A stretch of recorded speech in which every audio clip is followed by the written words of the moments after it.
And holla holla holla, I'm Sam. Matt.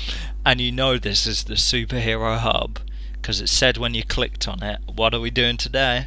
American Ghost. You know it's true. Yeah, this episode is the prayer of Mad Sweeney. Mad Sweeney being the leprechaun. So you were into this episode. Um, it felt like a different show. Yeah, They're that's why doing this kind of why I random like it though. story. Right, you had the leprechaun, because I'm going to lay this out because you just made the point. It was about the leprechaun. Generally, I think it was about leprechauns in general, but the point was he popped up twice. Once in the prison, where he talked to her, didn't see her, and I'm pretty sure he didn't even find out her name. He was just going on her voice. And then, I guess, At the end, 50 years later, he popped up at the end and like said hello to her, even though he probably had no idea. right, and obviously we saw him in the present as well. When I say it's about the leprechaun, So all what we I know mean is, is over 400 years old. yeah, what I mean is, I don't mean it's his story. I mean he's the god of this episode. In the same way, like another episode would have been about uh, the deaf guy, whatever his name is. Yeah, but normally Right, they just contain that to a 5 minute intro thing. When right, they and that's drag what this out for the whole hour. that's what threw me at first.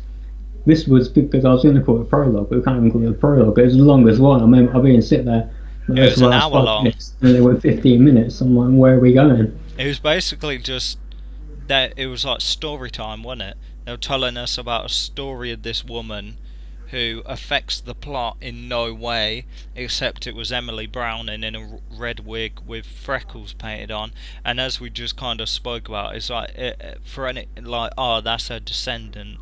Like, well, she was a sket in that life, and she's a sket in this life, i.e., she's loose.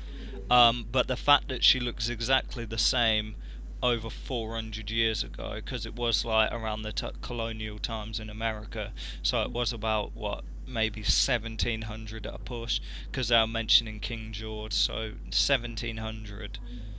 And over the course of 317 years, all the genetic mixing and matching between people, her descendant of over 400 years ago looks identical to her.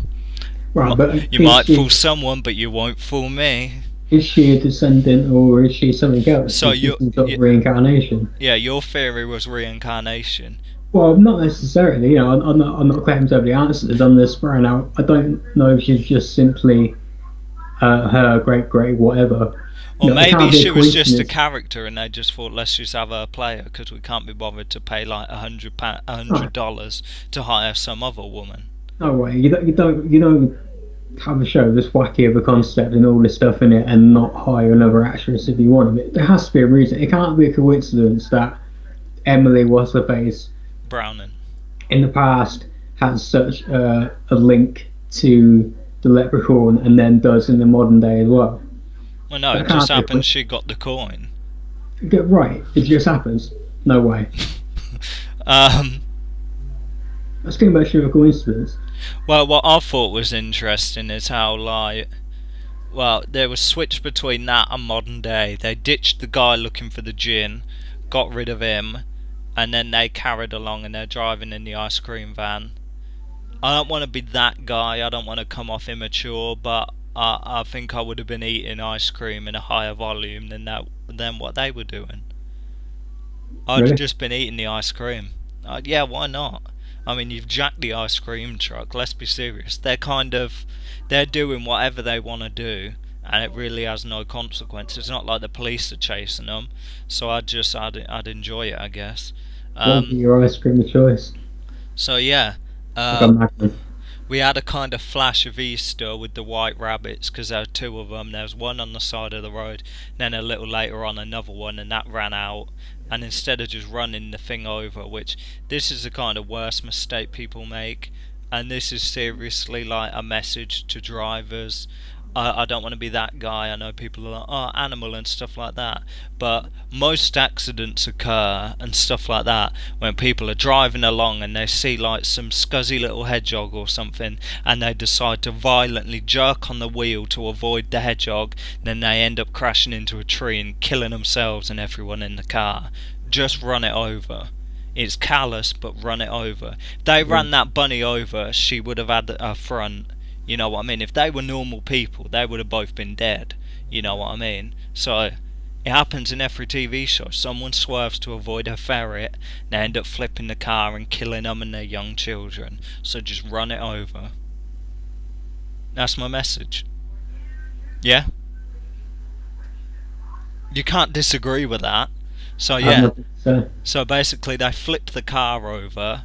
I thought the effects was pretty cool. She flipped out of the front and then just you know what I mean, grinded off her whole front. And then the coin fell out, and then I guess he wakes up like 20 minutes later, goes along and picks up the coin. It's weird as well because they flashed back to whatever, and I think for some reason I think he was the one who caused the accident when she was, Killed. yeah. Yeah. So On the orders of someone else.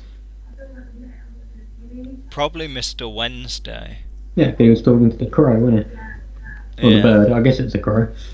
I don't know what's going on. I always whenever the crows pop up, I always seem to miss it because you've mentioned a couple times an episode where there's been a crow and I've just glazed over it. So Mhm. yeah, I guess it's all a way to kind of link and get the story going and getting him released and then bumping into him. Even though really they didn't need to kill her, but I guess it was like a reason because without her he had nothing. So now he's kind of like do it like freelance. So yeah. So the kind of main revelations is he caused the thing, and then he ends up giving the coin back to her anyway. Yeah, and now what I was trying to work out is,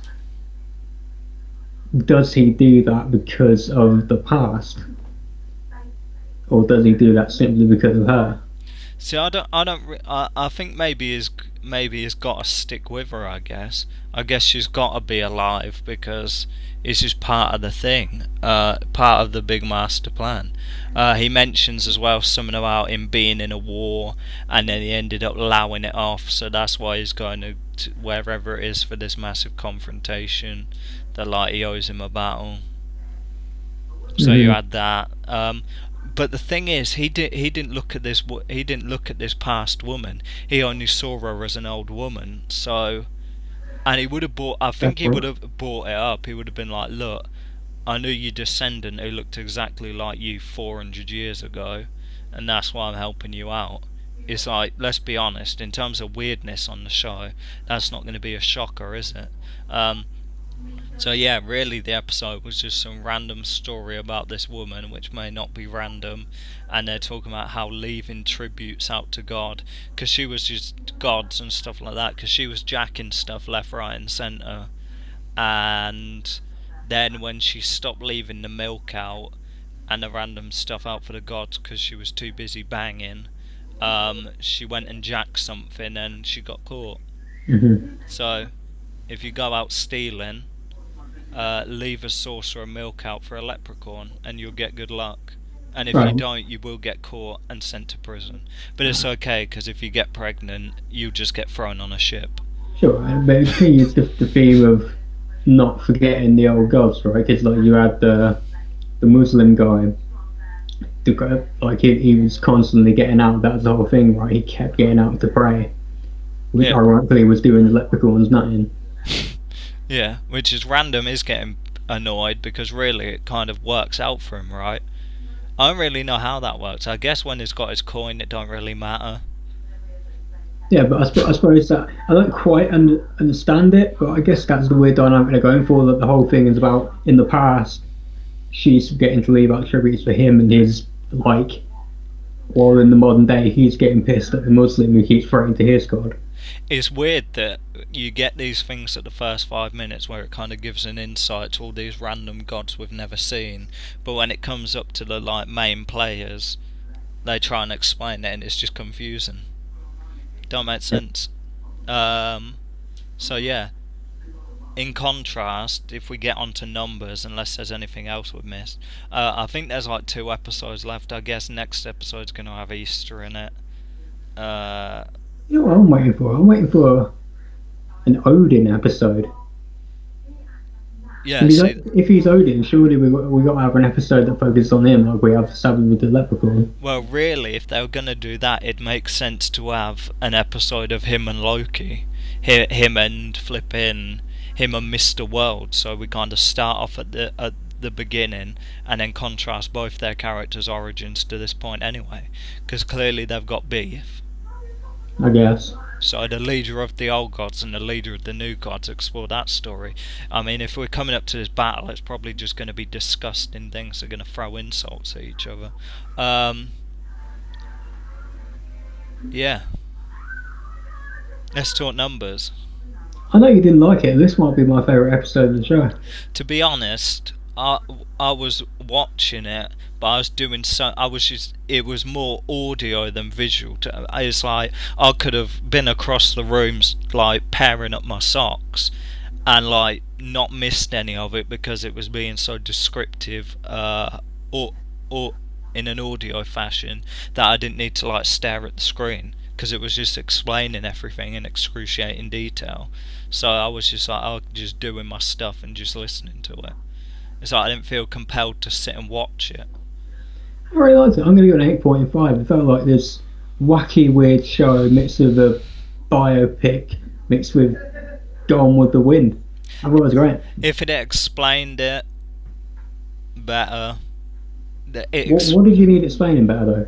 I needed to know what was the point of hearing this story. Why did I need to know that? I already know that the problem why the old gods are losing their power is because no one's praying to them. So I didn't need, that sort of stuff could have been wrapped up in 5 minutes, but they dragged it out for the whole hour. Right. Yeah, Yeah, I'll give it a 7. Maybe a 7.5 because I did really like the special effects when the car flipped, like when it hit and then the windows cracked and then the ice cream's going. I like that. That whole scene was sick, and having her whole front ripped off, and then like he drops a coin in her and she just smacks him in the head.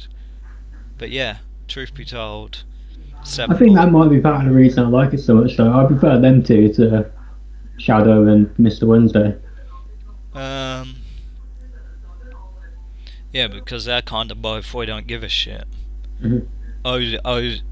Odin and Shadow. yeah, are just whatever. I'm Sam. Strong finish on that. That's what she said. And we'll see you in the next one. Keep it on the hub.